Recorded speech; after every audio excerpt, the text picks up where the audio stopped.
Hello, ladies and gentlemen, and welcome back to my reading journey.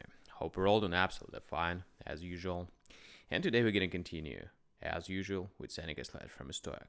And it's going to be the letter 113 on the vitality, on the soul, and its attributes. So let's get started.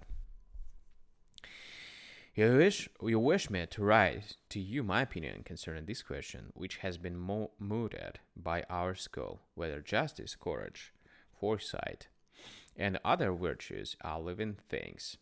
By such ni- nis- nice ties, by such nice ties as these, my beloved Lucilius, we have made people think that we sharpen our wits on useless objects and waste our leisure time in discussions that will be unprofitable. I shall, however, do as you ask and shall set forth the subject as viewed by our school. For myself, I confess to another belief. I hold that there are certain things which befit a wearer of white shoes and a Greek mantle.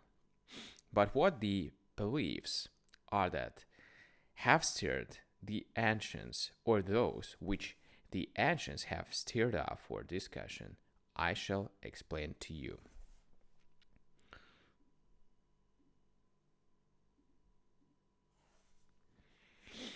The soul, man, are agreed, is a living thing. Because of itself, it can make us living things, and because living things have derived their name therefrom. But virtue is nothing else than a soul in a certain condition. Therefore, it is a living thing. Again, virtue is active, and no action can take place without impulse. And if a thing has impulse, it must be a living thing. For none except a living thing possesses impulse. A reply to this is, if virtue is a living thing, then virtue itself possesses virtue. Of course, it possesses its own self, just as the wise man does everything by reason of virtue, so virtue accomplishes everything by reason of itself.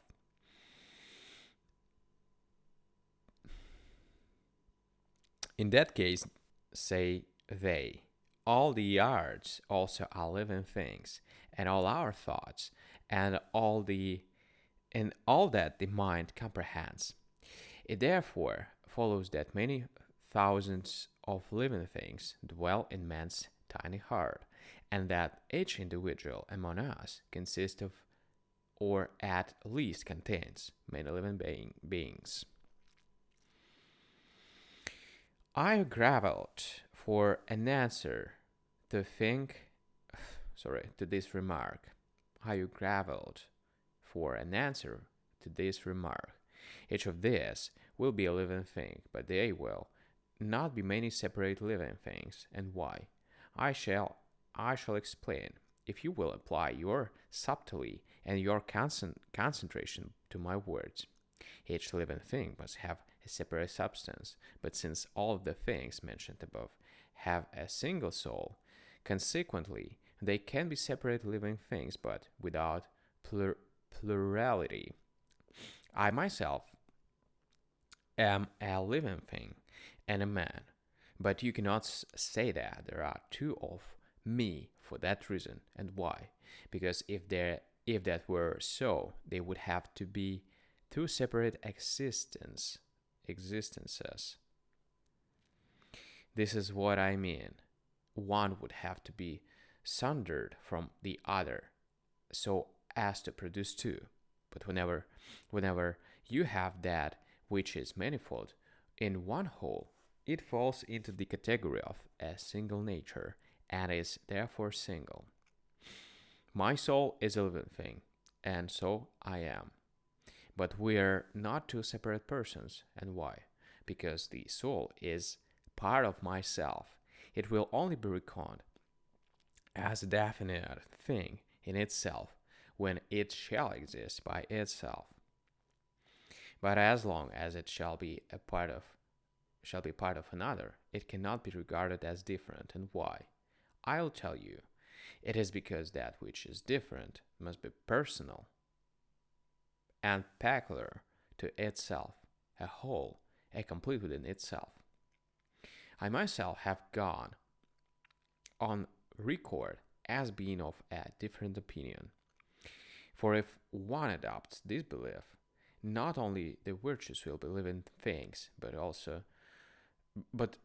but so will their contrary vices and the emotions like wrath, fear, grief, and suspicion. Nay, the argument will carry us still further. All opinions and all thoughts will be living things. This is by no means admissible, since anything that man does not does since anything that man does is not necessarily the man himself. What's justice? People say justice is a soul that maintains itself in a certain attitude.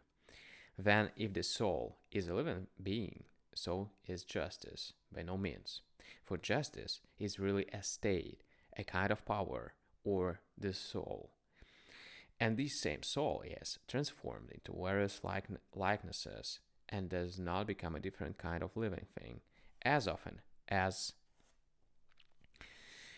as often as it acts differently.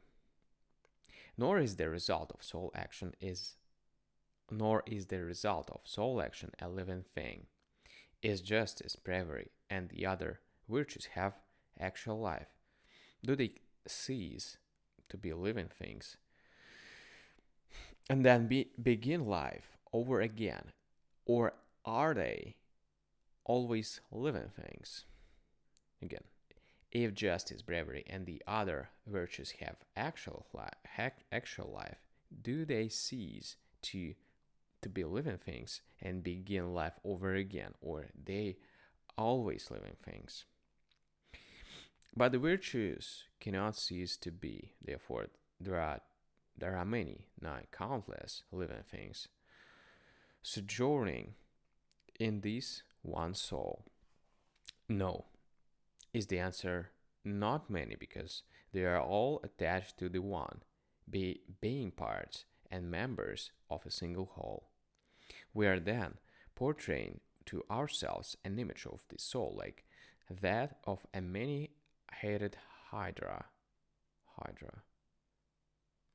Its separate head fighting and destroying independently, and yet there is no separate living thing to each head. It is the head of a living thing and the hydra itself is one single living thing. No one ever believed that the Hemera, Hemera contained a living lion or a living serpent. These were merely parts of the whole Hemera, and parts are not living things.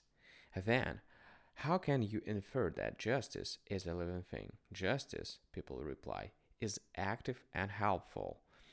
That which acts and is helpful possesses impulse, and that which possesses impulse is a living thing. True, if the impulse is its own, but in the case of justice, it is not its own. The impulse comes from the soul. Every living thing exists as it began until death. A man, until he dies, is a man. A horse is a horse. A dog. They cannot change into anything else. Now let us grant that justice, which is defined as a soul in a certain attitude, is a living thing.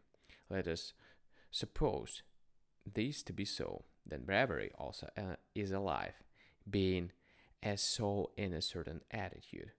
But which soul? That which was but now defined as justice.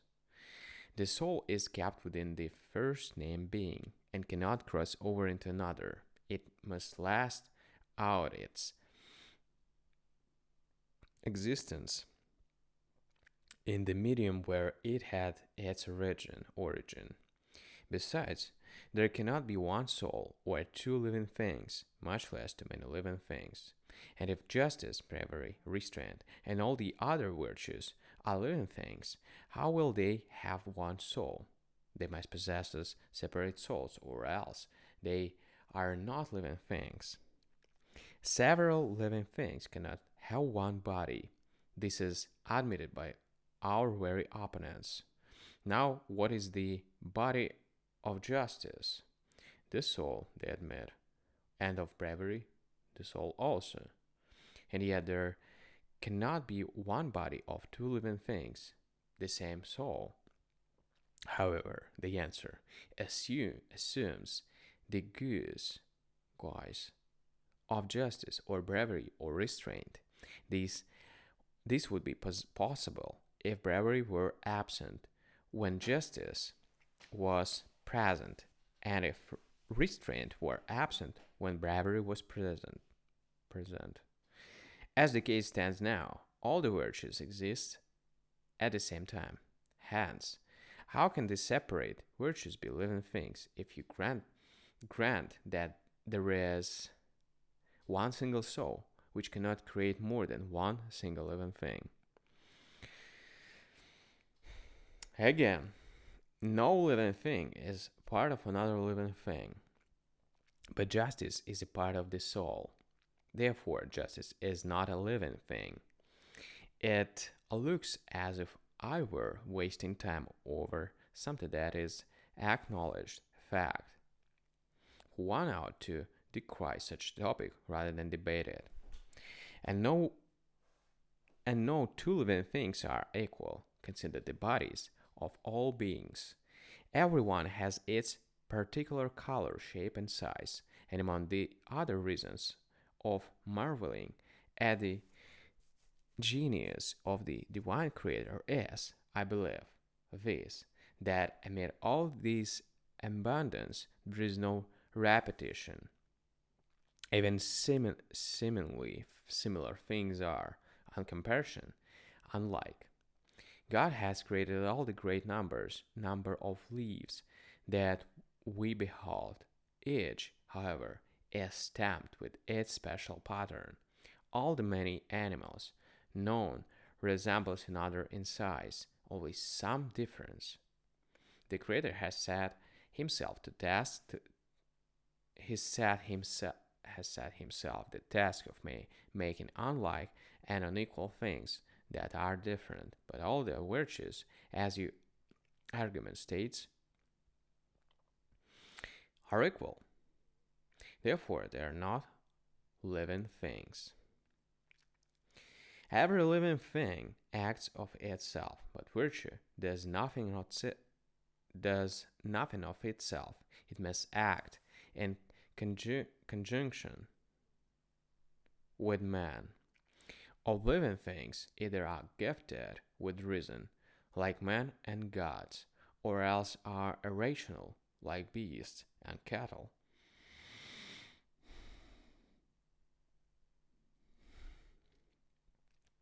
Virtues in many cases are rational, and yet they are neither men nor gods. Therefore, they are not living things. Every living thing, possessed of reason, is inactive if it is not first steered by some external impression. Then the impulse comes, and finally assent confirms the impulse. Now, what assent is, I shall explain. Suppose that I ought to take a walk. I do walk, but only after uttering the command to myself and approving this opinion of mine. Or suppose that I ought to seat myself. I do seat myself, but only after the same process. This assent is not a part of virtue, for let us suppose that it is prudence. How will prudence assent to the opinion, I must take a walk? Nature does not allow this, for prudence looks after the interests of its possessor and not of its own self. Prudence cannot walk or be seated. Accordingly, it does not possess the power of assent, and it is not a living thing possessed of reason. But if virtue is a living thing, it is rational, but it is not rational. Therefore, it is not a living thing. If virtue is a living thing, and virtue is a good, is not then every good a living thing? It is. Our school professes it.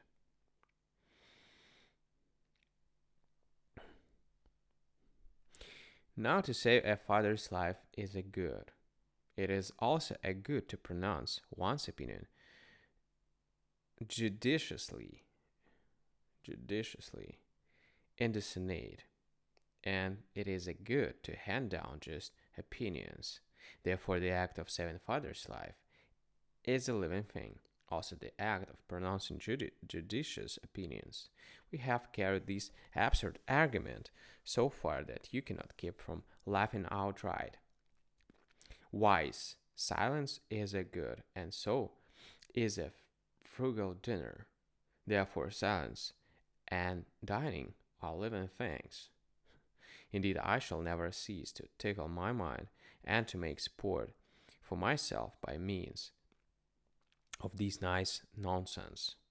Justice and bravery, if they are living things, are certainly of the earth. Now every earthly thing Now every earthly living thing gets cold or hungry or thirsty.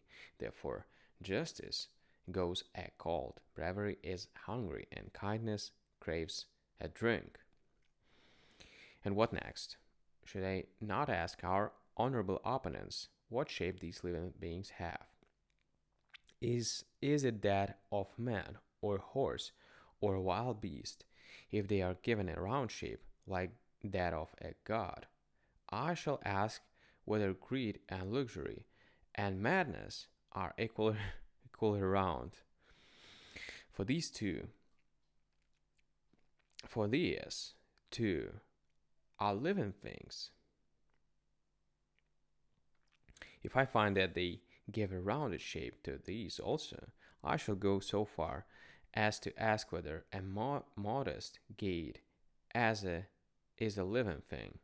They must admit it according to their argument and proceed to say that a gate is a living thing and a rounded living thing, and that. Now, do not imagine that I am the first one of our school who does not speak from rules but has his own opinion. Cleanfess, Cleanfess, Cleanfess, and his pupil,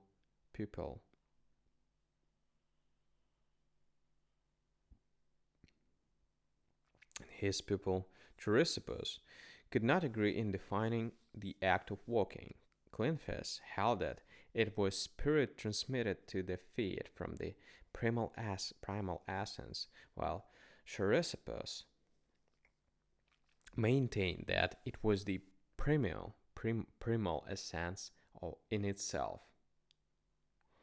Why then, following the example of Chrysippus himself, should not every man claim his own freedom and laugh down all these living things, so numerous that the universe itself cannot contain them? One might say, the virtues are not many living things, and yet they are living things. For just as an individual may be both poet and orator in one, even so, these virtues are living things, but they are not many. The soul is the same. It can be at the same time just and prudent and brave, maintaining itself in a certain attitude towards each virtue. The dispute is settled, and we are therefore agreed. For I shall admit, meanwhile, that the soul is a living thing with the proviso that later on I may cast my final vote. But I deny that the acts of the soul are living beings. Otherwise, all words and all verses would be alive. For if prudent speech is a good, and every good is a living, and every good a living thing, then speech is a living thing. A prudent line of poetry is a good, everything alive is a good. Therefore, the line of poetry is a living thing. And so, arms and the man I sing, arm, arms and the man I sing is a living thing, but they cannot call it rounded because it has 6 feet. This this whole proposition, you say, which we are at this moment discussing, is a puzzling fabric. I split with laughter whenever I reflect that solecism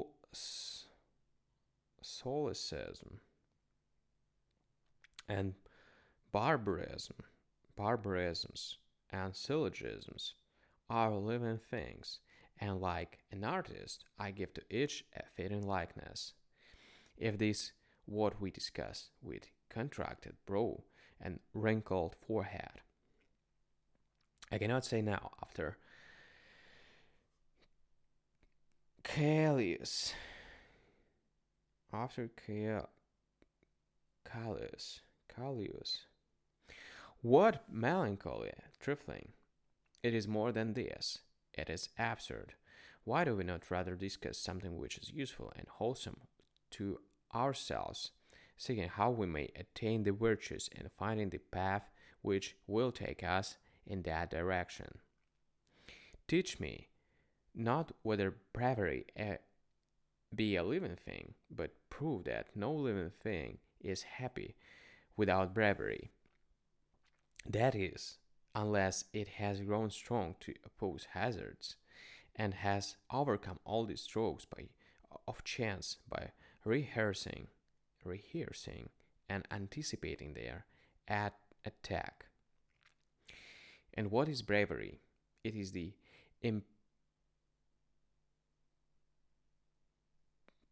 imprage, impregnable fortress, impregnable fortress of our mortal weakness. When a man has surrounded himself therewith, he cannot hold out free from anxiety during life's siege, for he is using his own strength and his own weapons. At this point, you and I would quote you a saying of our philosopher Posidonius. There are never any occasions when you need think yourself safe because you wield the weapons of fortune. Fight with your own. Fortune does not furnish arms against herself. Hence men, equipped against their foes and unarmed, are unarmed against fortune herself. Alexander, to be sure, harried and put to flight the Persians, the Harkanians, the Indians, and all the other races that the Orient spreads even to the ocean. But he himself, as he slew one friend or lost another, would lie in the darkness, lamenting sometimes his crime and sometimes his loss. He, the conqueror of so many kings and nations, was laid low by anger and grief, for he had made it his aim to win control over everything except his emotions. Oh, oh, with what great mistakes are men obsessed, who desire to push their limits of empire beyond the seas, who judge themselves most prosperous when they occupy many provinces with their soldiery, and join new territory to the old. Little do they know of what kingdom which is on an equality with the heavens is in greatness. Self-command is the greatest command of all. Let her teach me what a hallowed thing is the justice which ever regards another's good and seeks nothing for itself except its own employment. It should it should have nothing to do with ambition and reputation. It should satisfy itself. Let each man convince himself of this before all else. I must be just without reward. I must be just without reward. And that is not enough. Let him convince himself also of this. May I take pleasure in devoting myself of my own free will to uphold these noblest of virtues. Let all his thoughts be turned, as far as possible, from personal interests. You need not look about for the reward of a just deed. A just deed in itself offers a still greater return. Fasten deep in your mind that which I remarked as a short space above, that it makes no difference how many persons are acquainted with your uprightness. Those who wish their virtue to be advertised are not striving for virtue, but for renown. I am not willing to be just without being renowned.